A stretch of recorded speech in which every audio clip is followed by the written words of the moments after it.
Okay, so I'll admit it, I have a serious problem this month. I've just started my course and I've got tons of reading to do for that, and I've got so many books I want to read during October, it's ridiculous. So welcome back to Sophie Loves 10, and this is my dilemma. I'd like you to tell me, actually in the comments if you wouldn't mind, which books do you reckon I should read first, because I've got so many books that I want to read in this pile of books next to me, and I've got other books, namely The Insanity by Cameron Jace, the next one in the series. I've got it over there. I've got Tidal Zone by Sarah Moss that I really want to read, and there's so many books that I want to read, but I've put together a pile of books that I reckon that'll be the best kind of October reads for myself. I really like reading something a little bit magical, science fiction, something that's a little bit different during October, because October is one of my favourite months. And Halloween, I always love it. I love the Disney-fied version of Halloween, so I'm not into spooky kind of scary stuff, but I'm really into all the pumpkins and the Halloween candles and the drinks, and I love all of that. So I've got some books with me today. I have already done a video about the books that I need to read for my uni course, which I'll upload probably before this, but we'll see what happens with that. But I'll start with the books that I want to read. First one is The Girl with All the Gifts, and this is by M.R. Carey, and I wanted to read this for a very long time now. The film's coming out this month, I think, so I really want to read it before the film comes out, because I want to go see the film, and I like to read the book before I see the film. And this is about a girl, and she is, there's something wrong with her.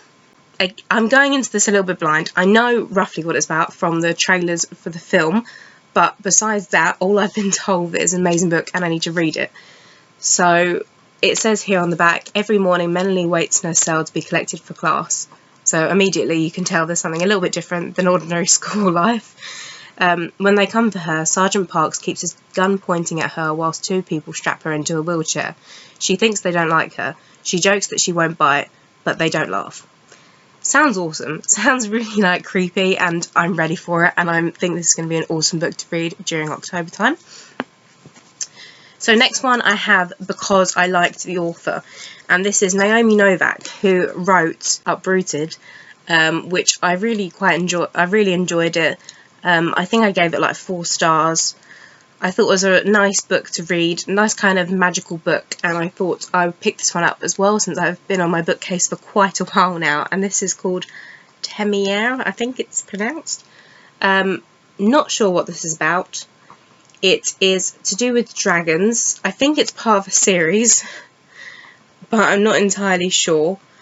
But I don't know how I got hold of this, because looking at it, it's a Waterstones exclusive copy, and it's for promotional use only, so I don't know how I got my hands on this. Probably from a charity book shop, I would imagine. Then I've got Witches of the East by Melissa de la Cruz. This is another one. I bought it from the library. As you can tell, it's got the library cover on, and it's been on my bookcase for ages now. I'm trying to pick up books that I've had on my bookcase for a very long time, and that I just haven't read, because it's really bad just having them sitting there, and I picked them up for a reason.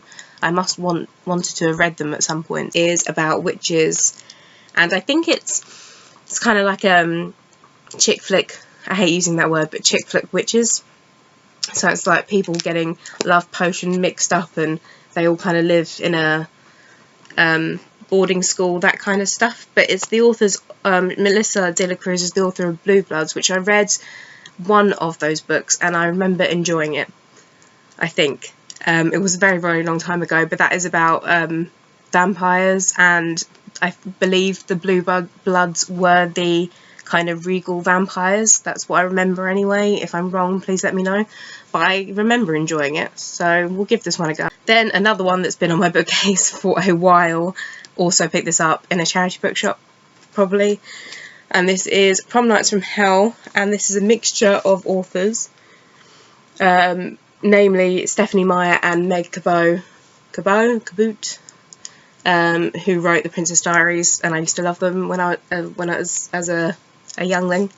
And it's all short stories about different things, vampires, DJ in a bad dinner jacket, different kind of stories, and I think this should be really interesting. There's just 5 short stories in here, so and as the title suggests, it's about a prom, people's proms, which didn't go to mine, so maybe I can relive it through that book, or live it through that book. The next one I thought would be really good for this time of year because it looks super spooky on the front, and this is The Secrets of Dreadcliffe Grange School by Kim Newman. About a school, as the title suggests. It's a boarding school, and we follow the main character, Amy, and she learns about the different people that live in the boarding school. And we've got they're daughters of criminal masterminds, outlaw scientists, and master magicians. Several of the pupils also have special gifts like Amy's. And one of the girls in her dormitory is abducted by a mysterious group of Black Hoods. Amy forms a secret, superpowered society called the Moth Club to rescue their friend.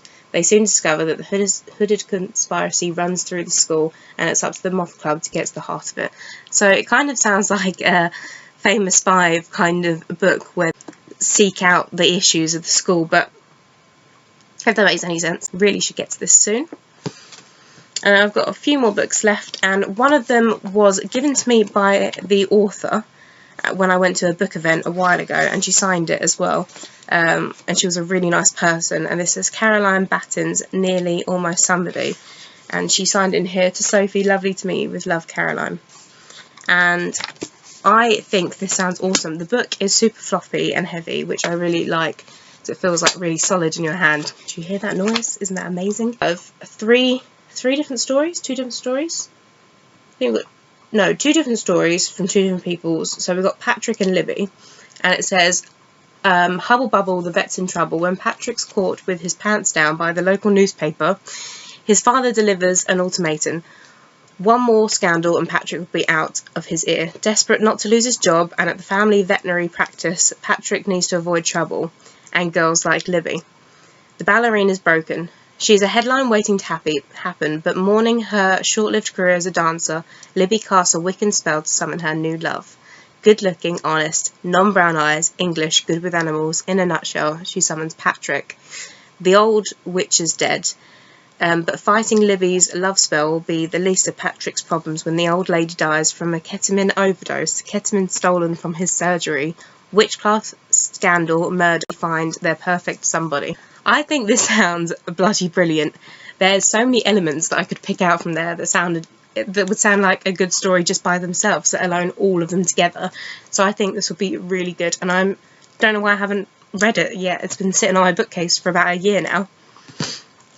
The next one has so much hype, and it's been on YouTube everywhere, and I still haven't gotten to it, and I don't know why, and that is Maggie Stiefvater's The Raven Boy. I've been forward to reading this for ages, and it's about a group of people at school to do with magic and in a private school. If you want to hear about it online, I really don't know what it's about. I'm going in it purely because of the hype, which is not always a good thing, but it sounds good. Sounds like a plot that I would enjoy.